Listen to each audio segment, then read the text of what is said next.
The kite flies away and one of the kids chases after it, but the music sounds less like a magical friend is about to appear and more like the Empire is gonna blow up planet Earth.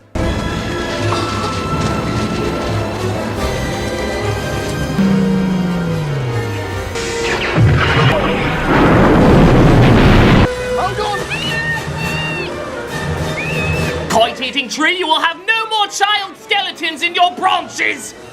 The kite, though, is retrieved by Poppins, played by Emily Blunt, after robbing Agent Carter's wardrobe at gunpoint. You need to be more careful when the wind rises, George. You nearly lost your kite. Wait, the little boy's name is Georgie? Well, we all know what really should have been at the end of that string. Hey, Georgie! I was just your age when we first met, working for a chimney sweep. How is dear old Bird? Travelling the world he is, off to points unknown. He's high, isn't he? Every day. His family is clearly in desperate need of a nanny. Now quick march and best foot forward and I'll thank you not to dawdle. So remember, kids, when two strangers say they're going to force their way into your life and home, it's best just to go with it. Would have hoped I taught you better. Good heavens. Nope, from the other place. As you can tell from this creepy mirror shot. Seriously, just replace it with horror music and it's kind of terrifying. Either that or she's checking herself out. That is Britain's Blunt is honestly pretty good as Poppins, and really, to be fair, most of the actors do a good job with what they're given. But the motivations rarely make sense. For example, Poppins says this. I've come to look after the bank's children. Us? Oh yes, you too. Obviously indicating she's mainly there to help Michael and Jane. But she almost never talks to them. Maybe the idea is through the kids she helps them out by making them better people. But the kids seem fine. I dare even say, so unoffensive they never make an impact on us. But I don't like soap bubbles. God, that's so boy number 2. Wouldn't it make more sense if the kids were more like adults taking care of things and Mary Poppins has to teach them how to have fun again, thus forcing Michael to act more like an adult? I mean, we see a second of something like that starting with the kids calling the plumber and running an errand later, but that's about it. If there are other scenes, they're not properly explored, meaning there isn't enough to give them a proper identity. Or even what should be the main conflict of the film much of an identity. Why not really flesh them out so this makes more sense? Did someone say this film's not practically perfect in every way? Yeah, you start off with good ideas, but never follow all the way through. Why don't you make the kids too bratty or too sophisticated? You know, give them an arc. Because that would go against the Disney formula. What? The children were simple and likable in the first film, so now it's part of the Disney formula we'll give you forever. Well, you're not shoving that Disney formula down my... Ugh, recycle plot points. Unimaginative story. Rushed script. You know, just because you make new ones doesn't mean we'll forget how good the originals are. Oh dear. Is someone ready to snap? No, I'm good. Lovely. I've got my eye on you, Critic.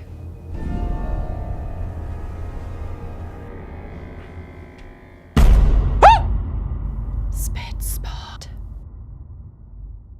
I'm a scared of Poppins. Mary gives the kids a bath in a musical number that's honestly fine. It's not as groundbreaking as some of the other numbers in the original Poppins, but it's still a good song with some nice visuals. Some people like to dive right in, can you imagine that? Hey, this really is Batman Returns! When does the penguin bite Georgie's nose? The only thing kind of odd is despite Blunt doing a pretty good acting job and not just an imitation of Andrews, her sternness is well played, but her smiling moments usually seem off. Something about Andrews pulled off both strict scenes and delighted scenes so perfectly. Blunt always looks like she's gonna kill someone whenever she smiles. It's never quite believable. Also, you totally missed a Jack Sparrow cameo licking his own brain in front of a hanging little boy. Na na na na na. Afterwards, the kids try to tell Michael about their adventures, but he's upset because he can't find the shares his father put away to help them in case a financial crisis like this happened. I don't mean to be cross with all of you. I've just lost something very important. Oh, this is going to be symbolic of how they lost a family member and how their anxiety over the finances are really tied to that. I'm going to find it. I'm sure your grandfather... Or we don't do that. Could have really explored something meaningful there and found unique ways to deal with loss. But it's much easier just to say one bad guy is causing all your problems. Who'd have thought this slump would be so good for business, eh? Colin Firth plays a snobby British bad guy. Imagine. as Jane and Michael try to ask for proof of their stock, but it seems he can't locate it. Guess what, kids? More bank talk! Regarding the extension, there's very little I can do. Our father did leave us shares in the bank. You wouldn't happen to have any record of father's shares, would you? Doesn't seem to be a listing for George Banks here. Bring in all of George Banks' old files, would you? Okay, the other Poppins film had the bank as a boring place too, but it was entertainingly boring, cleverly boring. There were songs, there was choreography, there were funny characters. It was fun to watch as a child, even if you didn't know the details of what they were talking about. This one is long-winded, slow, and no kid in their right mind would follow it. In the first film, you get it. Michael wants his money to feed the birds and his father wants him to put it away. Done. Easy. No kid would be able to follow any of this boring as technical talk. Tell me which one of these a kid, or even an adult for that matter, would probably prefer watching. And you'll achieve that sense of style. Bring in the shareholders' ledger, would you, Miss Farthing? Right away, Mr. Wilson. Mr. Dawes Jr., he'd know if Father received shares, wouldn't he? Dear old Uncle Dawes is getting on in years. Sadly, is why I had to take over for him. Oh, sorry, I died for a minute. Mary Poppins!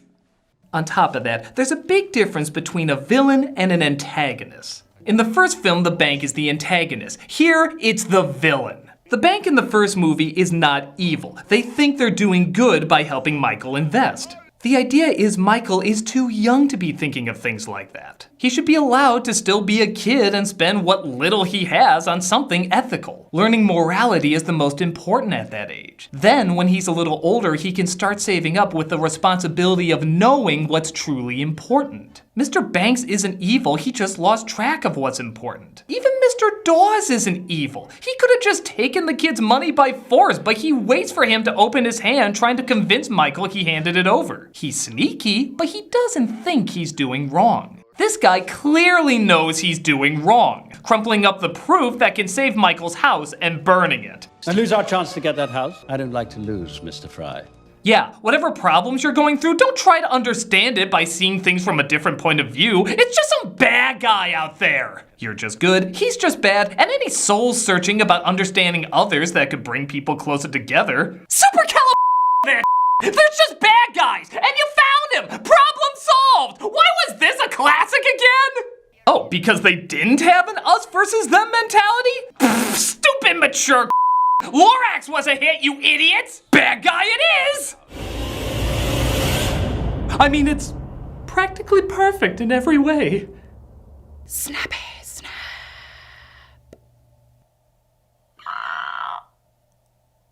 Oh, hello, Jack. Mary Poppins, how are you this fine evening? You know, Bert told me about you. Always friend zoning, right? The kids accidentally break a ceramic bowl that could possibly be sold to get money for the house. Hey, why don't you start by selling those kids robes you don't need? Christ, half the stuff in this mansion could probably pay off 2 houses. Actually, it was all 3 of them. The boat is speaking. It's useless now. Useless as a chocolate teapot. It's a well-known fact ceramic bowls sound like 1920s radio. Time to do the sidewalk thing. Now tread lightly. This is fine porcelain and we don't want to chip the glaze. It's a chamber pot too, so it might reek like Georgie's bedsheets. Hey!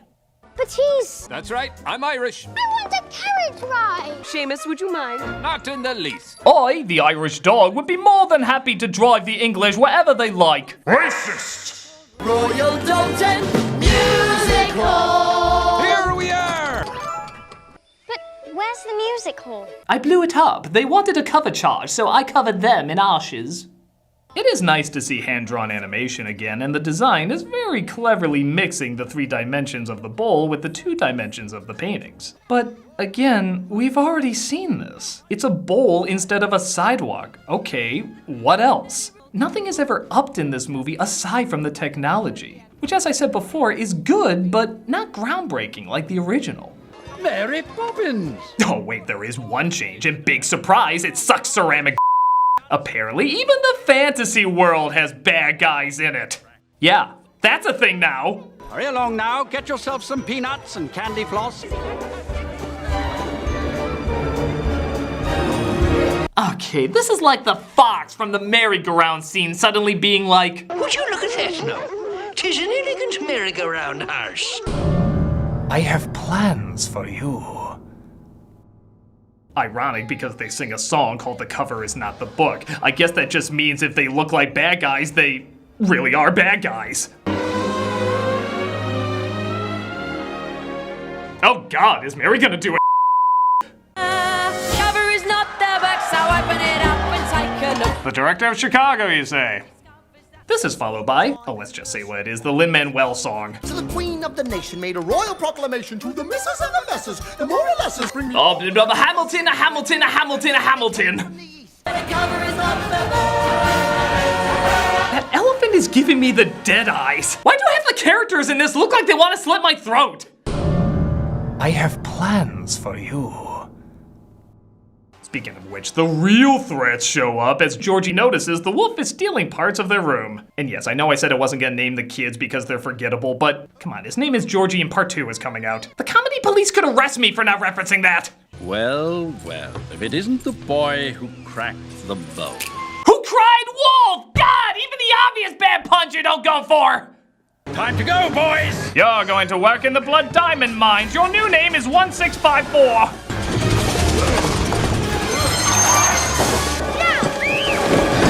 Mary Poppins, everybody. Isn't this what you think of when you envision a multi-Academy Award-winning movie? Actually, who knows? Now when I see the Jolly Holidays song Bert sung to Mary, I have to wonder if during that the kids were fighting off vampire penguins. I have to seriously consider that now! Honey Badger don't give a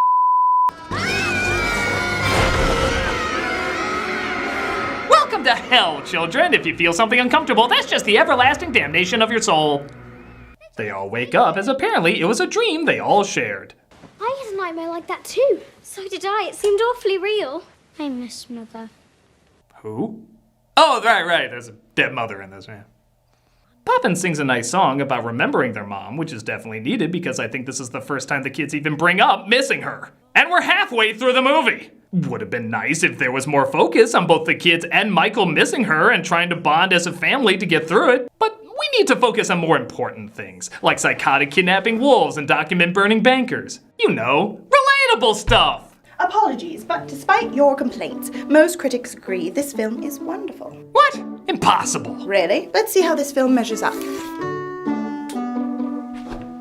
80% on Rotten Tomatoes. Really? Now, let's see how you measure up.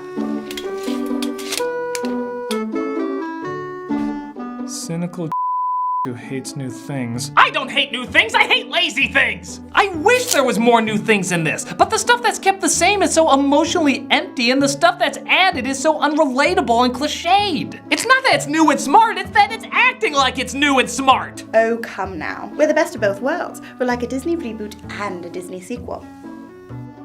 Both of those Disney does infamously bad. Millions at the box office doesn't lie. Constant critical praise doesn't lie. But does that mean that gives you an excuse for fast, lazy writing? You forget, Critic. We're Disney. We're perfect in every way. What happened to practically? I snapped it out of existence. Would you like another demonstration? No, I'm good. Very well. Enjoy the rest of what Mary Poppins is now and will forever be.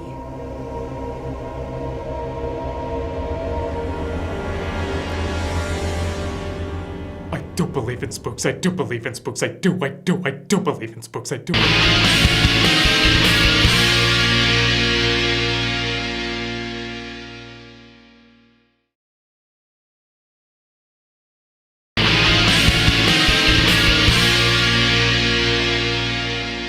So Poppins and the kids tried to visit someone who can fix the bowl. Jack offers them a ride in a whimsical scene.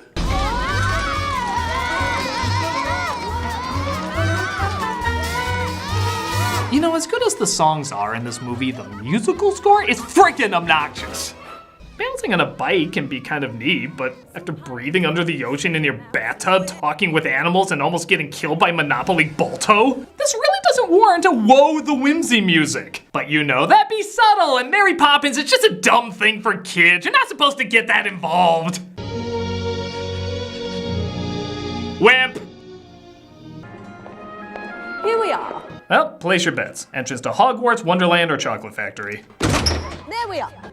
Now, what do you want? Ooh, I was wrong. It was the entrance to a Meryl Streep performance not trying to get an Oscar. Ooh, those are so rare! My whole world goes flippity-flop like a turtle on its back. Well, one way or another, we're doing a song on the ceiling. And at the exact same point as the other movie. Oh, you're used to that by now. And I don't know. My up from my down, my east from my west, my topsy from my bottomsy. Is it me or does she look like one of the in-between makeups from Mrs. Doubtfire? Anything I try to fix on second Wednesday goes kerflooey. I am so offended on behalf of the nationality of whatever accent she's doing. So they sing a song about seeing things from a different point of view. Again, this is like the 4th song that sings about that. You know what's ironic? You're always singing about seeing things differently when you're essentially telling the exact same movie again. Oh, woe is me, now I'm on my head. How can that be? You know, perhaps if the room kept spinning or the house flew over the neighborhood or something like that, that'd be kind of cool. But this really doesn't seem that magical because it's just an upside down room they prance around in. That's it! A set that's cool for about 2 seconds and then they just kind of run around in circles. That's a carnival funhouse, not magical whimsy! The cousin says she'll try to fix the bowl as Poppins and the kids run an errand at the bank. Because we're at that part of the movie now. Racist! They follow the 2 lawyers to the big bad banker who discusses his evil scheme maniacal laugh. You are not giving banks 1 more second to pay off that loan. Look, it's the wolf. Ah, yes, as the song goes, the cover is not the book unless you had a dream about a cartoon wolf who held a watch a certain way, in which case judge the out of that person, because you had a dream about it. It's just facts! Run! Close that door, Miss Farthing! Fool! Stop them. What would he even do if he caught them? Strap them to the bank chair! Your children burst into my office, just seeing if anything could be done about extending your loan, when they came in claiming I was trying to steal your house. I believe they're also communists. Of course, Michael doesn't believe them as the big bad banker subtly threatens them. God, these are such emotional problems we can all identify with. After all, you don't want your father losing his position. He broke bones I didn't even know I had! What time is it? Oh, it's Get Lost in the Dark and Calorie-Free Bert comes along to make everyone feel better with his pals o'clock. Triple little light fantastic with me. Ladies and gentlemen, and even your version of Newsies.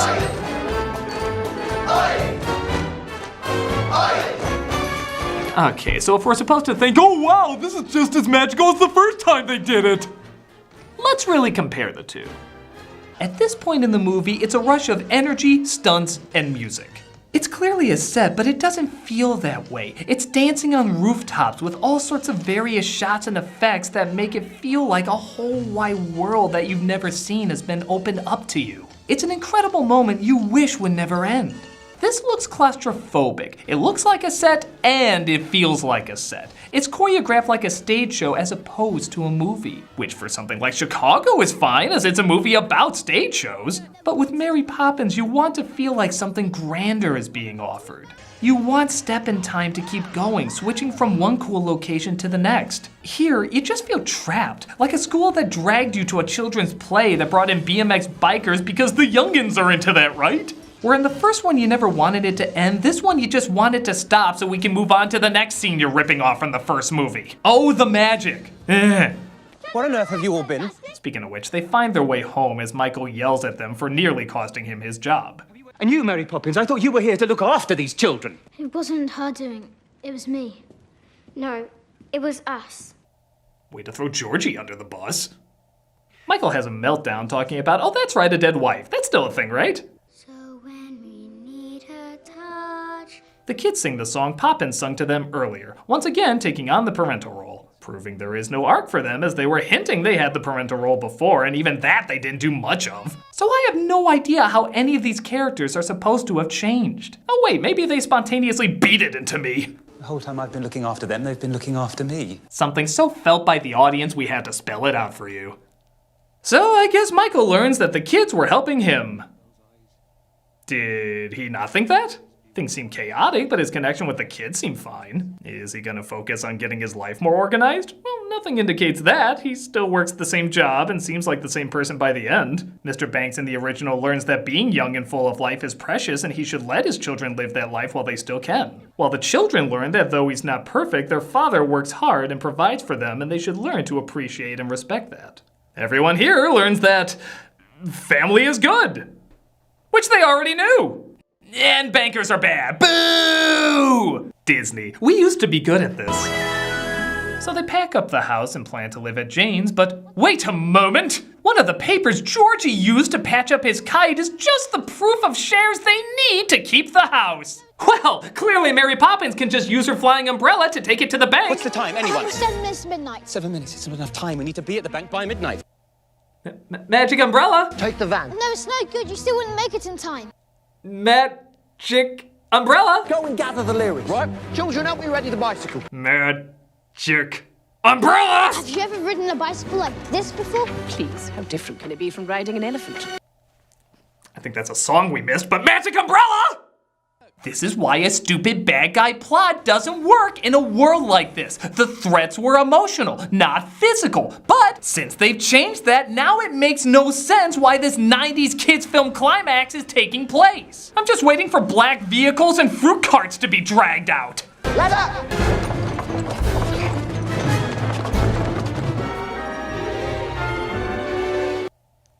I just wanted to remind you I'm Colin Firth. Back to the climax. Hello! Jane, What? let's go fly a kite. Yeah, I'm positive that line was written to always be the start of an action scene. Mary Poppins, you're so back!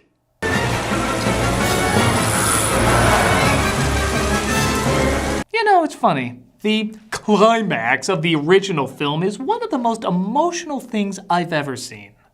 It's simply a man walking to his job about to lose the majority of how he valued himself. It has no dialogue, no action, no exciting music. It's just a person walking to the end of a major part of his life, thinking about what's most important. That's just kid. We need to turn back the clock so the big bad banker can't take away our house. Ooh, look at those bike stunts. Ooh, look at them climb that building. Hurry, hurry, hurry, the big bad evil bank. Wow. Suddenly I'm thinking about what matters most to me. Evaluating this eerie yet peaceful environment what I hold dear and I should focus my time towards. Somebody needs to grow up. You need to catapult people into the air, man. The kid's going, yay! And the big bad bank trying to keep Jane and Michael from getting in to save their home. I mean, what's this? Banks looking at where the bird lady used to be? Making him question what's most important, a life of profit or simple pleasures? Suggesting that children watching the film can handle complex emotional ideas?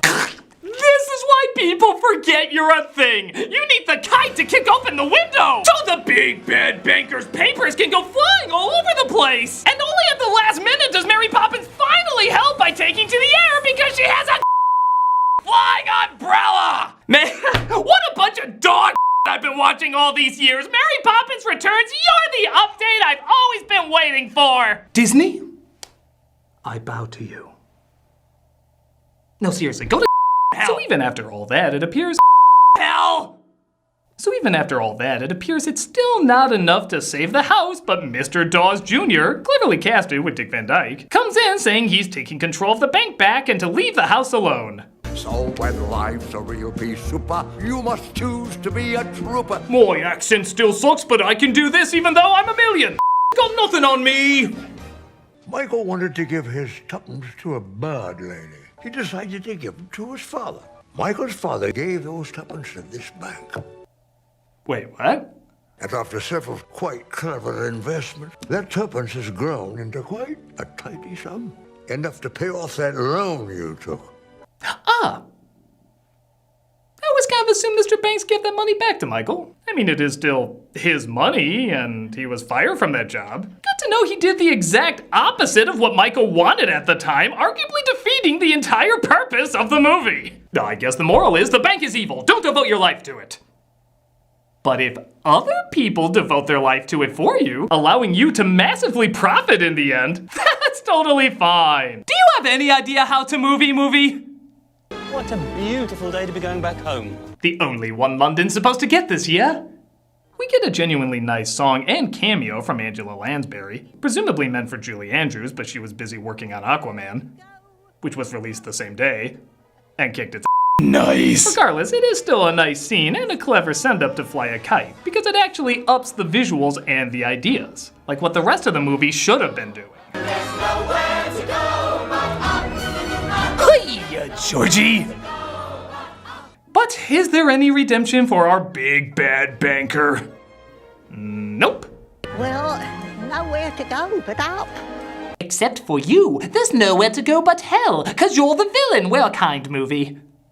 Poppins, of course, opens up her umbrella and properly exits. I won't forget Mary Poppins. Promise. I can never forget the horrors that I witnessed. I'm Mary Poppins, y'all!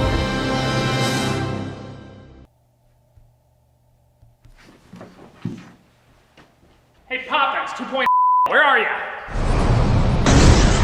Did someone summon my hellfire? Okay, I want to be fair. Fair. Because there are some decent things in this movie. The songs are good, the acting is good, some of the visuals and ideas are a good start. Oh, good. I'll add another % on Rotten Tomatoes. But those ideas are never fleshed out and are instead replaced with a lazy script. And you can't be lazy with Mary Poppins.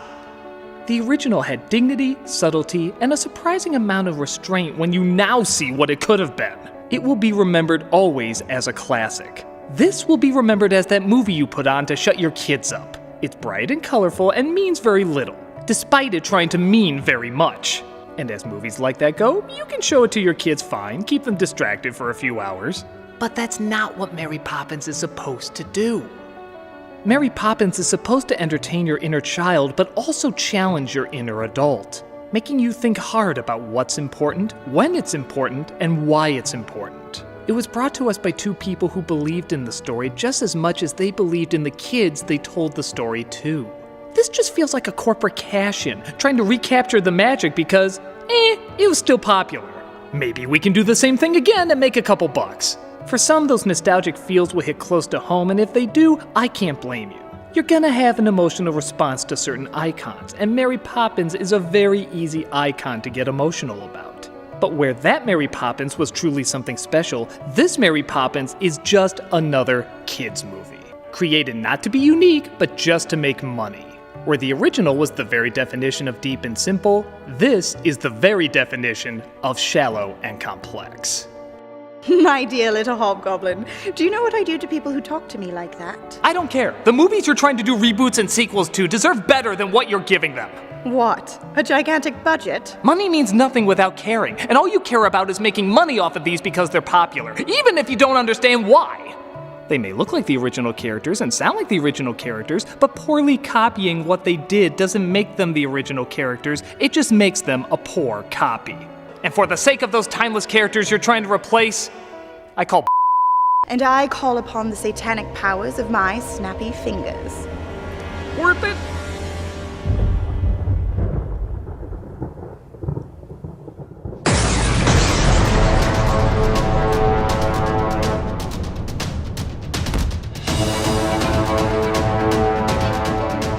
Mary Poppins! The original Mary Poppins! Oh yes, your passion and remembrance brought us all back. Us? Dumbo! Lion King! Genie! Oh my god! All the originals are back! Originals?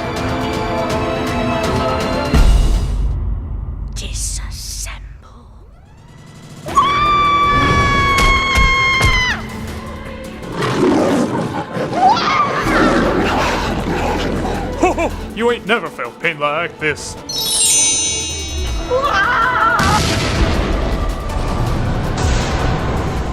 Okay.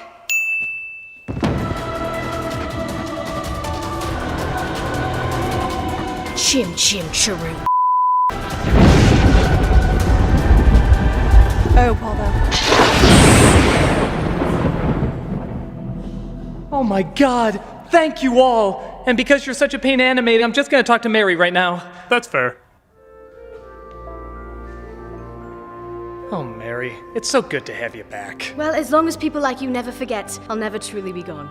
So true. Don't agree with me too much, no one likes a suck-up. So true. And don't use that same footage of you giving the same answer. Sorry. But Mary, will you ever truly return? No. But why would you want me to? Wasn't what we already had practically perfect in every way? I suppose so. So long, Mary Poppins. Don't stay away too long now. I just said I'm never coming back! Until we meet again. What a dumb...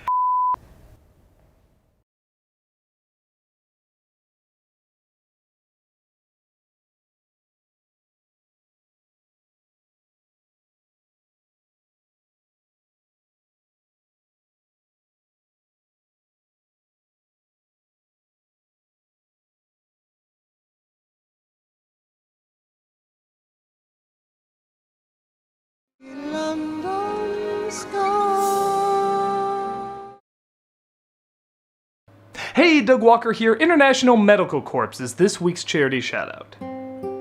This is a global, non-profit humanitarian aid organization dedicated to saving lives and relieving suffering. They do this by providing emergency medical services as well as healthcare training and development programs to those in great need. They're a private group with no political or religious affiliation. Their mission is to improve the quality of life through health interventions and related activities that strengthen underserved communities worldwide.